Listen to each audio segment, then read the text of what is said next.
Welcome to the hottest movie review on the internet today, the A-List Review.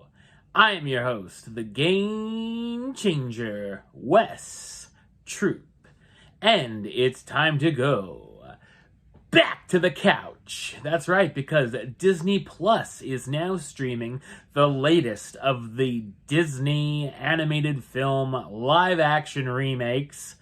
Oh joy, this time maybe it'll be better, who knows. My review of the 2022 musical fantasy film, Pinocchio, coming up now.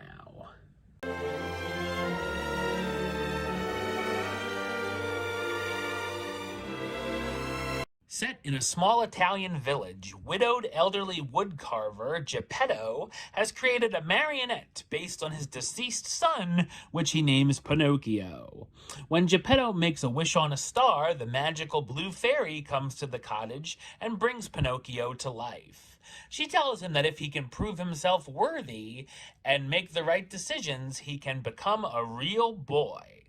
With the help of his new friend, Jiminy Cricket, as his conscience, Pinocchio must figure out what's right and wrong while being swayed by some shady characters. So what did I think of Pinocchio? I thought it's a horrendous musical fantasy remake. It is based on the 1940 classic Disney film of the same name, which in turn is based on the 1883 Italian book, The Adventures of Pinocchio by Carlo Collodi. This adaptation is directed by Robert Zemeckis, best known for directing films such as the Back to the Future trilogy, Who Framed Roger Rabbit, Forrest Gump, and Castaway. For any of these live-action Disney remakes, I'd always choose the original animated feature over any of them, and that is definitely the case here. I was actually looking forward to this remake, but boy was I wrong, and I can see why it didn't go to theaters and went straight to Disney+. While some of the visuals are alright, there's a lot of CGI and special effects that are bad. I gave them some credit for not being a complete carbon copy of the original like they did with The Lion King, as they try to make some changes. Unfortunately, they backfired time and time again.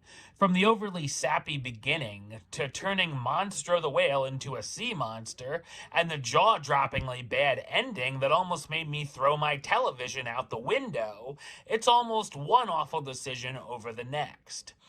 The things that are the same, like performing for Stromboli or going to Pleasure Island, they're never done as well as the original.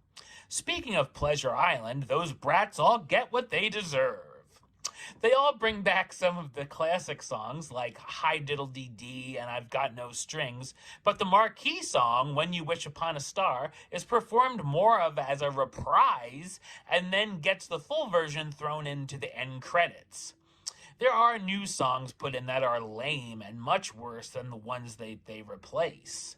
Most of the jokes fall flat, and it oddly tries to be hip, throwing in contemporary buzzwords and even making a joke about Chris Pine. The cuckoo clocks in Geppetto's cottage are a groaner as well, as it gives us shameless plugs for other Disney properties. One would have worked, but it beats us over the head with it and stops the film in its tracks to show these off. The film also lacks the emotional punch the original has, as I felt Pinocchio and Geppetto are barely shown together, so it's hard to feel the connection between them. Another odd thing are the voices and accents used, from Tom Hanks using a whatever it is accent to Joseph Gordon-Levitt's weird southern accent that comes and goes as the famous cricket, and of course Pinocchio's high-pitched annoying voice that sounds like nails on a chalkboard the whole film. In fact, my two favorite characters in this version were Figaro and Cleo because they don't speak. The cast stars Tom Hanks as Geppetto, the kind Italian woodcarver who creates Pinocchio and raises him as his son, Benjamin Evan Ainsworth as Pinocchio, the wooden puppet brought to life, Joseph Gordon-Levitt as Jiminy Cricket, the intelligent cricket who acts as Pinocchio's conscience, Cynthia Erivo as the Blue Fairy, the magical fairy who brings Pinocchio to life, Luke Evans as the coachman, the owner of Pleasure Island, and Keegan-Michael Key as Honest John, the deceptive fox who cons Pinocchio. Pinocchio is yet another unnecessary remake where almost everything is wooden, and the entire time I wish I was just watching the animated version instead.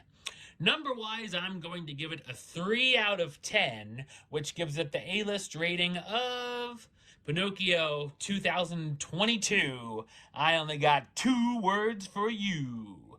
Suck it. Alright, well that's the show. I'll be back with another review very soon. But until then, don't forget to subscribe right here on YouTube. YouTube.com/WestsideOf515. Like the show on Facebook, Facebook.com/WestTroupeAlist. And of course, you can follow me on the Twitter, Instagram, and Letterboxd at WesAlist. Until next time, Troop out.